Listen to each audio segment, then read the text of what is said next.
এখানে যারা আমরা উপস্থিত হয়েছি ইকরা ইসলামী যুব সংঘের যারা আজকে সদস্য ভাইয়েরা আজকে সাদা পাথরের নৌকা ভ্রমণে এসেছেন, তারা সবাই শিক্ষিত, অনেকেই শিক্ষকতা মহান পেশার সাথে জড়িত এবং অনেকেই আজকে লেখাপড়া করছেন, ভবিষ্যতে হয়তো শিক্ষক হবেন, হয়তো অন্য কোনো পেশায় যাবেন। আমি আপনাদের উদ্দেশ্যে যে কথাটুকু বলতে চাই, শিক্ষকরা হলো মানুষ করার কারিগর। শ্রদ্ধাভাজন শালম স্যার উনার নিজের হাতে এই পুলিশ লাইন স্কুলটিকে গেলে সাজিয়েছেন। আজকে পুলিশ লাইন স্কুল বাংলাদেশ সিলেটের মধ্যে 5টা স্কুলকে যদি বাছাই করা হয়, তাহলে পুলিশ লাইন স্কুলকে হবে 5টা স্কুলের মধ্যে অন্যতম একটা স্কুল। আমার দুটি সন্তানকে মানুষ করার জন্য আমি শহরে গিয়েছি, ঠিক আছে। কোম্পানিগঞ্জে কিন্তু অসংখ্য প্রতিষ্ঠান রয়েছে। আমি একটা ভালো স্কুলে, ভালো একটা কলেজে আমার ছেলে মেয়েদেরকে লেখাপড়া করবো বিদায় আমি শহরে অবস্থান করছি। তো শালম স্যারের অসংখ্য হাজার হাজার ছাত্রছাত্রী রয়েছে, যে সমস্ত ছাত্রছাত্রী তোমার আজকে বাংলাদেশের বিভিন্ন জায়গায় বিভিন্ন স্থানে তারা আজকে প্রতিষ্ঠিত। আজকে স্যারের ছাত্র রয়েছেন প্রশাসনে পদস্থ কর্মকর্তা। আমি আপনাদেরকে কিছু প্রশ্ন করবো, সেই প্রশ্নের উত্তর আপনাদের কাছ থেকে আমি জানার চেষ্টা করবো। আচ্ছা, আমরা অনেকেই তো ঢাকায় বা সিলেট থেকে অন্য কোথায় যাওয়ার রেলে যদি আমরা যাই বা বাসে যদি যাই, আমরা যাই না? আচ্ছা, ধরেন আমি সিলেট থেকে ঢাকা যাবো, আমি ট্রেনে যখন উঠবো, আপনি যখন ট্রেনে উঠবেন, ট্রেনের চালক থেকে কয়জন? একজন। আর এই ট্রেনের যাত্রী থেকে কয়জন? অসংখ্য, শতাধিক, হাজার, সহস্রাধিক, ঠিক না? এখন এই ট্রেনের চালক যদি অনুভূতিও থাকে, সে যদি এই ট্রেন পরিচালনা করার যদি উনার যদি অভিজ্ঞতা না থাকে, আর এই অনভিজ্ঞ লোককে যদি ট্রেনের চালক হিসাবে বসানো হয়, তাকে যদি বলা হয় যে আপনি ট্রেন চালিয়ে যান, তাহলে কি অবস্থা হবে? ড্রাইভারও মরবে, এই ট্রেনের যাত্রী যারা তারাও মরবে, ঠিক কিনা? ঠিক। আচ্ছা, আমি আরেকটা প্রশ্ন করি। ধরেন আমি একটি গাড়ি চালিয়ে, আমি শালম ভাই ভাবি আমরা সিলেট থেকে এসেছি, এখানে কয়জন গাড়ি চালাতে পারেন?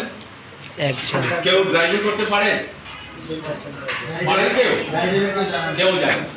আমি প্রশ্ন করে আমাকে উত্তর দেব। আমার গাড়িটার দাম মার্কেট ভ্যালু হলো 28,50,000 টাকা, আমি রেজিস্ট্রেশন করে 30 লাখ টাকা খরচ। আমি যদি আপনাদের কাউকে যদি বলি আমার চাবিটা দিয়ে যে আমি আপনাকে গাড়িটা দিয়ে দিলাম, আপনি গাড়িটা চালিয়ে সিলেট যাবেন, কেউ কি সাহস হবে? সাহস করতে পারবেন? পারবেন। কেউ যদি সাহস করে যদি বলে হ্যাঁ আমি চালিয়ে যেতে পারবো, আপনি স্টার্ট দিয়ে দেবেন।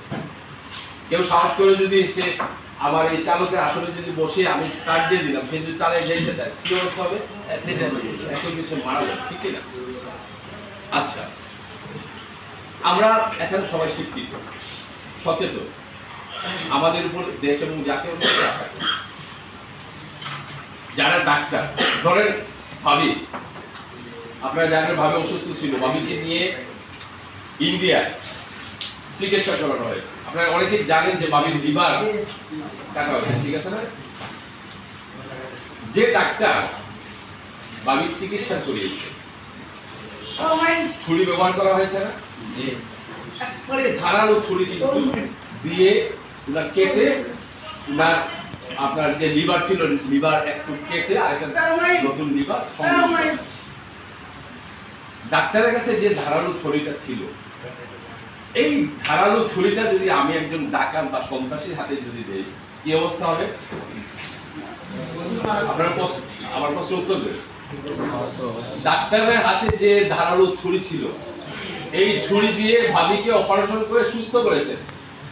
আর এই ধারালো ছুরি যদি একজন সন্ত্রাসী অথবা ডাকাতের হাতে যদি দেওয়া হয়, তাহলে এই ছুরি দ্বারা মানুষ হত্যা করবে, ঠিক আছে কিনা?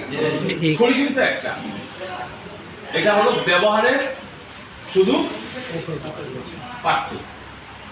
আমি যে কথাটুকু বলতে চাই সেটা হলো যে শালম ভাই ছিলেন একটা নামি দামি শিক্ষা প্রতিষ্ঠানের প্রধান শিক্ষক।